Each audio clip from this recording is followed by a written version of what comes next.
Men sizlardan bir narsani so'ramoqchiman. Ey milliy jamoa futbolchilari, siz oilangizni, farzandlaringizni tashlab qandaydir urushga ketdingizmi?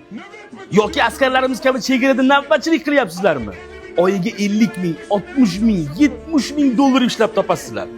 Shuning uchun bizni tanqid qilmang, bunday tanqid qilmang. Yana tanqidni qaysi shakli to'g'ri ekanini ham o'zingiz belgilamoqchimisizlar? Xotinlaringiz, oilalaringiz yoningizda. 5 yulduzli mehmonxonalar, barcha sharoitlar tayyor. Homiylar million pul sarflayapti. Kechirasiz-ku, lekin ko'chada kun ko'rib yurgan oddiy odam sizlardan ko'proq kurashyapti. U sizlardan ko'ra ko'proq mehnat qilyapti. Mana endi maydonga qarang. Qanotdan hujum qilasizlar, yana qanotdan. Raqib hammasini bilib turibdi. 60 ta zarba bergansizlar. 60 ta. Kimdir tushuntirib bersin, shu zarbalarning barchasi qayerga ketdi? 1 gram taktika yo'q, 1 gram texnika yo'q. Lekin gapirishga, o'zini ko'rsatish kelganda hammasi bor.